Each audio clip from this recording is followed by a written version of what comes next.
Limited.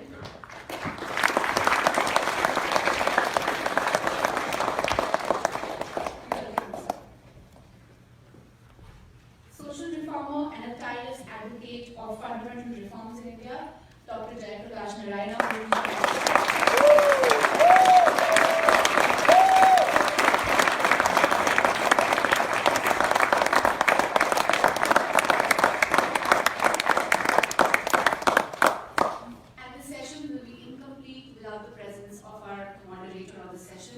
Very reputed journalist, Mr. Pankaj Pacholi, founder and editor of Go News. Please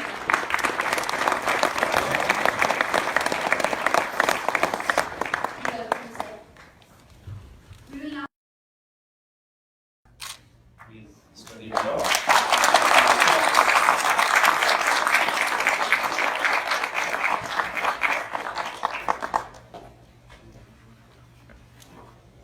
Thank you. I will go to speak on politics.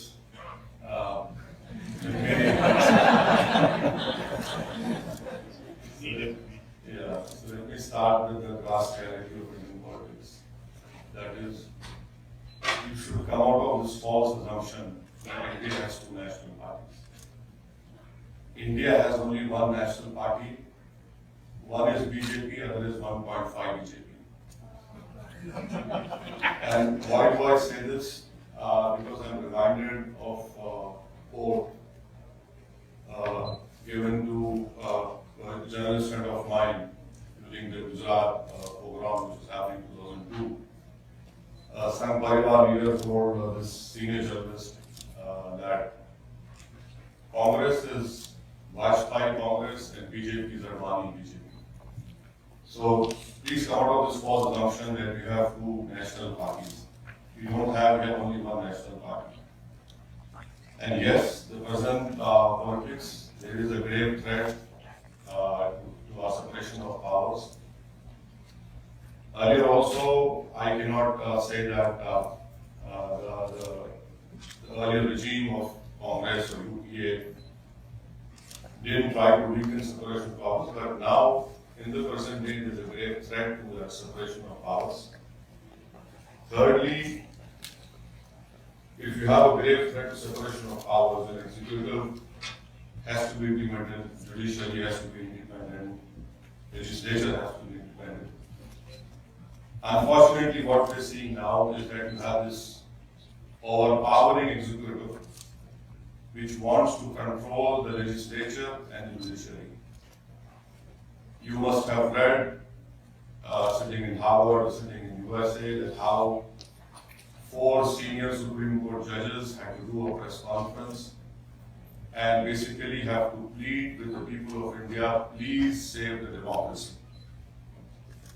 And then you have this great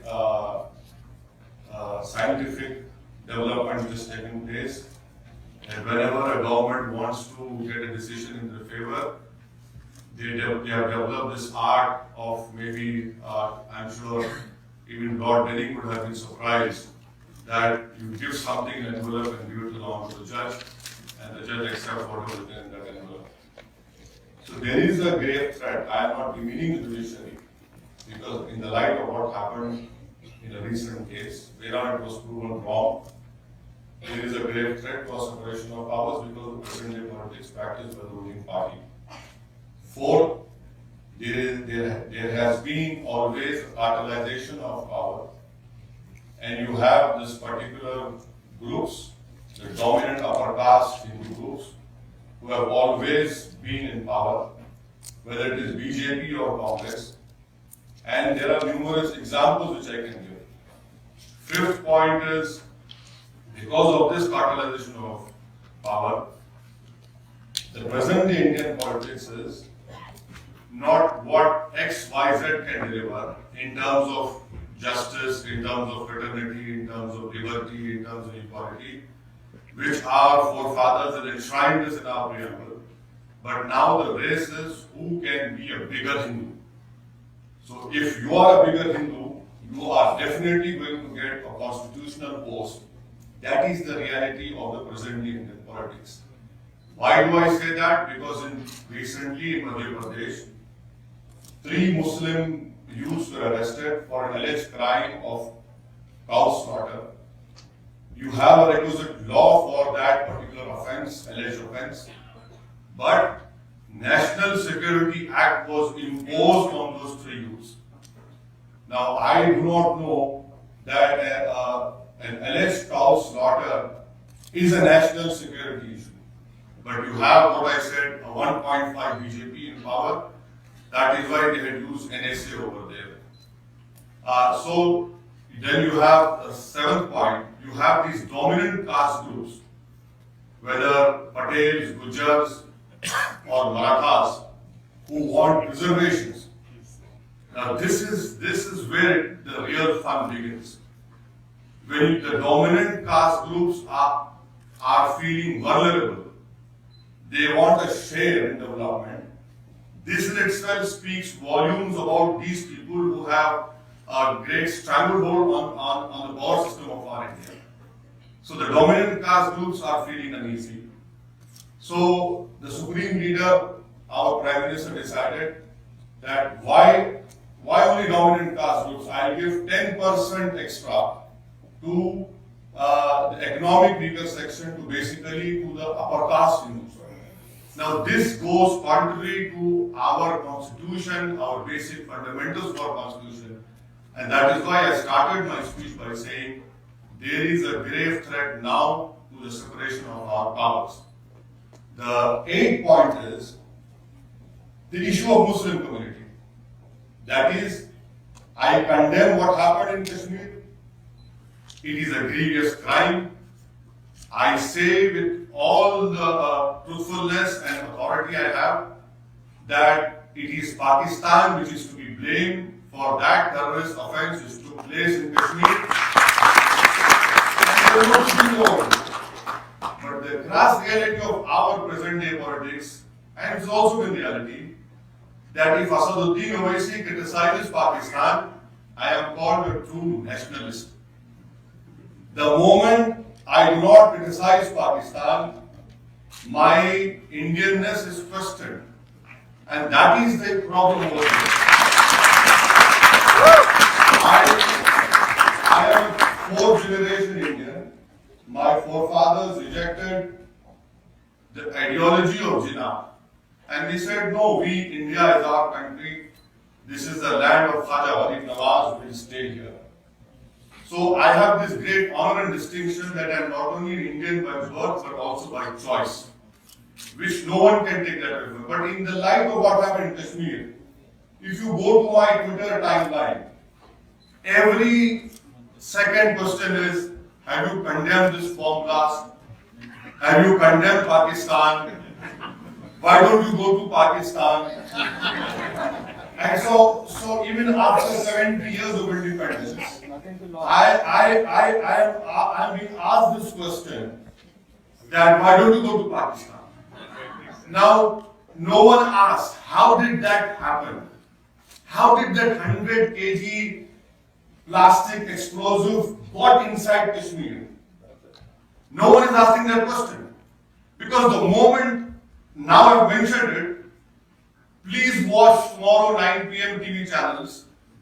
They will have us scrolling saying, Asaduddin Owaisi questions India and Harvard. Now this is the state of our politics. That you cannot question the Supreme Leader, you cannot question one national party, whether it's 1% or 1.1, different thing.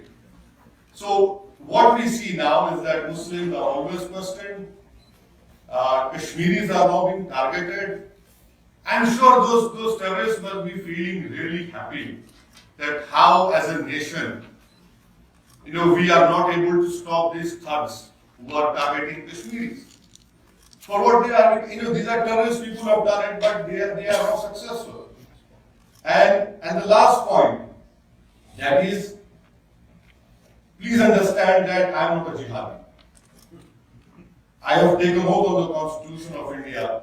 My whole fight is for constitutional rights. My whole dream is to realize what Baba Sahib Ambedkar had given these tools to us: equality, fraternity, liberty, justice, the fundamental rights. This is what I aspire for. What I aspire for is Article 39A, that is equal distribution of wealth. You know, wealth cannot lie in the hands of few people. And then you cannot come and tell me celebrate India. No, I cannot celebrate, because the wealth has to be distributed. That is what the directive principle of our Constitution, Article 39A, talks about. The Constitution is self-encompassing. That the Constitution has to be a living document. Now, please understand that you had if I'm not wrong, in Boston you had a race and a marathon, right? And you had two terrorists who were bombed. Now, we live in India. We are more closer to those stupid fellows who have the regulation. It is very easy for an Indian Muslim to take a bus from Azamgarh and go to Kashmir. But in the last 7 years, you have only 25 cases where Indian Muslims went and joined the jihad. You have people from US who have gone and joined ISIS. You have people from Great Britain, from all those so-called developed democracies. But you have only confirmed cases of 29 Indian Muslims who have gone and joined ISIS. And out of that, 20 who were not from India but were studying abroad. So my whole issue is that the politics that is being practiced right now in India, and also before also, but it is now more into your face, is that how bigger Hindu you are, and that guarantees electoral success. That is the crass reality of our, unfortunately, of our democracy. Come election, parliament election, you will see more of this. The new citizenship bill was a great example of what I have just told you. Another example which I can say, with Rahul Gandhi being called the Jannadharu Hindu. Now, for me, who is not part of the Savarna system, where do I go? So I am in a limbo state, because Sri Rahul Gandhi is a Jannadharu Hindu, Sri Narendra Modi is a Hindu nationalist. Now, I believe in Indian nationalism, which is inclusive, because this is what the Constitution wants each and every Indian to be an Indian nationalist, not to be a Muslim nationalist, not to be a Hindu nationalist. You know, so that is why I say that whole present-day politics is only geared up towards majoritarian form of democracy, which has to be stopped. And I hope, and I am working in a earnest desire, is that the next government which comes into existence in May, June, would be a non-Congress, non-BJP government, which will reflect the diversity and the pluralism of our country, which is the ethos of our country. Thank you so much.